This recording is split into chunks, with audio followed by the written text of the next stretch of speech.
ঢ্যাঁড়সের দুটো unique recipe নিয়ে আজকে হাজির হয়েছি। খেতে দুর্দান্ত, একবার না বানালে আপনাদের বিশ্বাসই হবে না। নমস্কার বন্ধুরা, দীপার ডায়েরিতে সকলকে স্বাগত। আজকে হাজির হয়েছি, প্রথম যে রেসিপিটা তৈরি করব ঢ্যাঁড়সের একেবারে নিরামিষ একটি রেসিপি। এটা কিন্তু দুর্দান্ত খেতে হয়, রুটি ভাত যাই দিয়েই খান না কেন খেতে অপূর্ব লাগে। ঢ্যাঁড়সটাকে প্রথমে ধুয়ে নিয়ে ছোট হলে একটা রেখে আর বড় হলে দুটো করে কেটে নিয়েছি। এরপর একটা গ্যাসের মধ্যে পাত্রে জল ফুটতে দিয়েছি, জলের মধ্যে কিছুটা নুন দিয়ে দিয়েছি আর একটুখানি চিনি দিয়েছি। চিনিটা দেওয়ার কারণে ঢ্যাঁড়সের যে কালারটা সেটা কিন্তু অ্যাজ ইট ইজ থাকবে। জলটা ফুটে উঠলে ঢ্যাঁড়সগুলো দিয়ে দেবো, আর ঢ্যাঁড়সটা ফুটে ওঠার পরে 1 মিনিট ফোটাবো। 1 মিনিট বাদেই কিন্তু এটা তুলে নিতে হবে, না হলে কিন্তু এটা গলে যেতে পারে, খেতে কিন্তু একেবারেই ভালো লাগবে না। 1 মিনিট বাদে ঢ্যাঁড়সগুলো তুলে নিয়ে একদম পুরো একটা প্লেটের মধ্যে রেখে এটাকে একটু ঠান্ডা করে নিতে হবে। আর এটা দেখুন, যেহেতু চিনি দিয়েছি এর কালারটা কিন্তু একেবারেই একদম সবুজ আছে, আর চিনিটা না দিলে কিন্তু এই এতটা সবুজ ভাব থাকবে না। এরপরে ওটা ঠান্ডা হতে হতে এখানে একটা পেস্ট তৈরি করব। তার জন্য এখানে দিয়ে দিলাম 1 চামচ পোস্ত, 8-10টা কাজু, 1 ইঞ্চি মতো আদা টুকরো করে দিলাম, আর লঙ্কা পছন্দ মতো বা পরিমাণ মতো, আর সাদা তেল দিয়ে দেবো 2 চামচ। এরপর সামান্য জল দিয়ে এটাকে একটা ফাইন পেস্ট আমি তৈরি করে নিলাম। এরপর গ্যাসের মধ্যে কড়াই বসিয়ে কড়ার মধ্যে দিয়ে দিলাম 1 চামচ বাটার, আর বাটারটা যখন একটু মেল্ট হয়ে যাবে তার মধ্যে দিয়ে দেবো আমি 1 চামচ মতো সাদা তেল। আর সাদা তেলটা দিয়েই এখানে করব, আর যদি পুরোটা বাটারে করতে চান সেটাও কিন্তু খুবই ভালো লাগবে। এখানে দিয়ে দিলাম 1/2 চামচ মতো কালো জিরে। 10 থেকে 12 সেকেন্ড এটাকে একটুখানি ফ্রাই করে নেব। তারপরে এর মধ্যে দিয়ে দেবো ঢ্যাঁড়সগুলো কিন্তু এখন একদম পুরোপুরি ঠান্ডা হয়ে গেছে। এরপর ঢ্যাঁড়সগুলো একটু নাড়াচাড়া করে নেব। 2-3 মিনিট এরম করে নাড়াচাড়া করব, আর গ্যাসের ফ্লেমটাকে মিডিয়াম টু লোয়ের দিকে রেখে দেবো।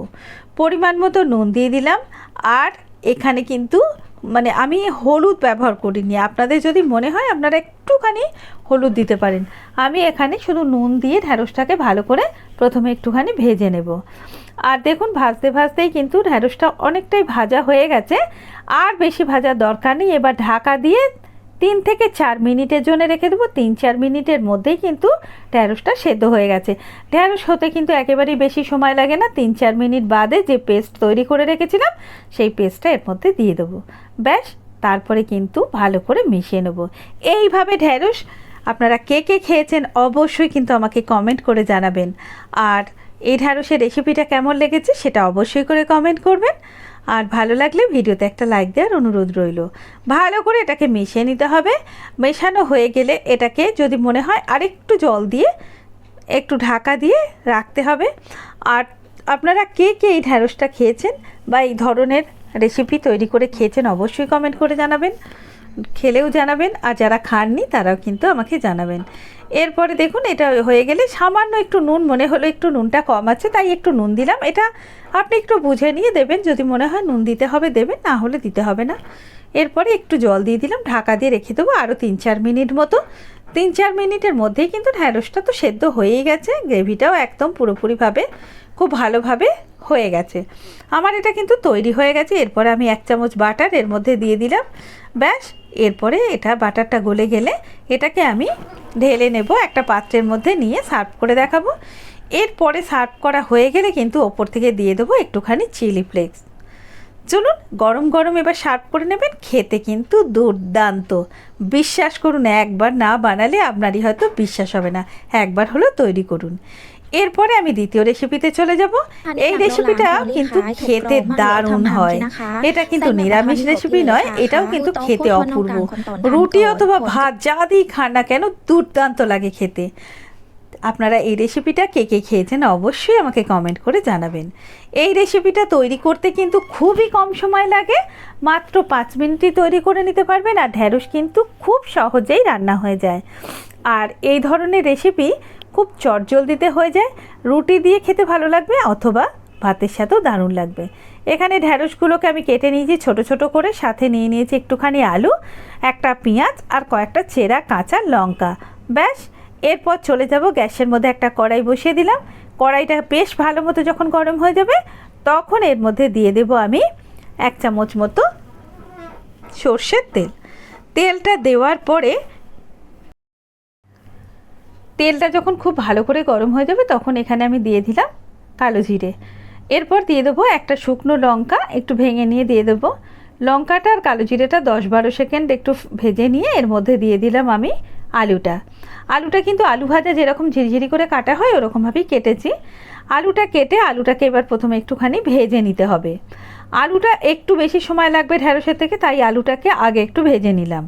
আলুটা ভাজতে ভাজতে আমি এখানে নুন দিয়ে দিলাম। নুন দিয়ে আলুটাকে একটুখানি ভালো করে ভেজে নেবো। নুন আর একটুখানি হলুদ দিলাম। হলুদের পরিমাণটা একটু কম রাখবেন, তাহলে ভালো লাগবে। তারপরে নুন আর হলুদ দিয়ে ভাজা ভাজা হয়ে গেলে এর মধ্যে কেটে রাখা পেঁয়াজটা দিয়ে দেবো।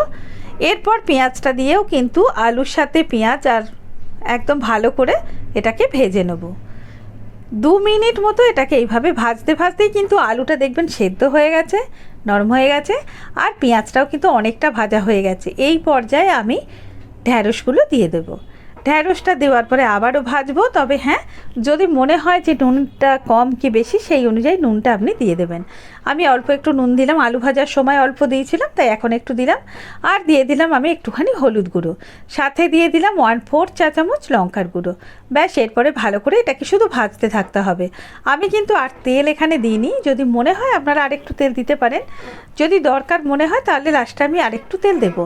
এরপর ঢাকা দিয়ে রেখে দেবো 3 থেকে 4 মিনিটের জন্য। 3-4 মিনিটের মধ্যেই কিন্তু ঢ্যাঁড়স আমার ভাজা হয়ে গেছে। দেখুন ভাজা ভাজা কিন্তু হয়ে গেছে। আচ্ছা, এই পর্যায়ে যখন আসবে তখন আমি এবারে করতে হবে আরেকটা কাজ। যদি মনে হয় আপনার সেদ্ধ হয়নি তাহলে আরেকবার ঢাকা দিয়ে দেবেন। আরেকবার ঢাকা দিয়ে 2-3 মিনিট রেখে দিয়ে পুরোপুরিভাবে এটাকে নাড়িয়ে চাড়িয়ে ভালো করে ভেজে নিতে হবে। ভাজা কিন্তু আমার হয়ে গেছে। এরপরে একটা কাজ করতে হবে, একটুখানি ঢ্যাঁড়সটার মাঝখানটা একটুখানি ফাঁকা করে নিতে হবে। অথবা আপনি চাইলে ঢ্যাঁড়সগুলো তুলে নিয়েও করতে পারেন কাজটা। আমি আর তাড়াহুড়োতে এইভাবেই করে নেব। এরপর ওই যে মাঝখানটা একটুখানি তেল দিলাম, আমি 1 চামচ মতো তেল দিলাম। আর তেলটা দেওয়ার পর এখানে একটা ডিম আমি ভেঙে দিয়ে দিলাম। বন্ধুরা, এখানে একটা কথা বলি, ঢ্যাঁড়সের পরিমাণটা যদি বেশি হয় তাহলে ডিমটাও কিন্তু বাড়াতে হবে। এবার ওইখানেই একটু ডিমটা ঝুরি বানিয়ে নেব। একটুখানি ওইখানে ঝুরিটা বানিয়ে নিয়ে এরপর যখন বানানো হয়ে যাবে তখন পুরোটার সাথে একসাথে কিন্তু মিশিয়ে নিতে হবে। আবার যদি মনে হয় এখানে এইভাবে অসুবিধা হচ্ছে তখন আপনারা ঢ্যাঁড়সটা তুলে রেখে তেল দিয়ে, কড়ার মধ্যে তেল দিয়ে ডিমটা দিয়ে ভেজে নিয়ে ঢ্যাঁড়সগুলো দিতে পারেন। কিন্তু কোনো অসুবিধা এখানে হওয়ার কথা নয়।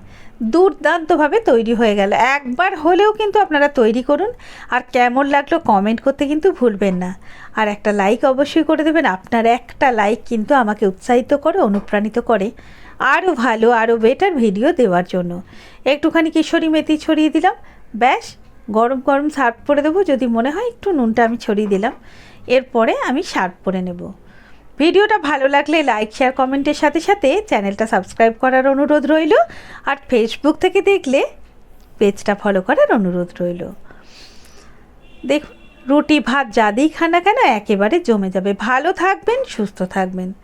দেখা হবে আবার আগামী পর্বে নতুন কোনো রেসিপি নিয়ে। আর এতক্ষণ আমার সঙ্গে থাকার জন্য, ধৈর্য ধরে আমার ভিডিওটা দেখার জন্য আপনাদেরকে অসংখ্য অসংখ্য ধন্যবাদ।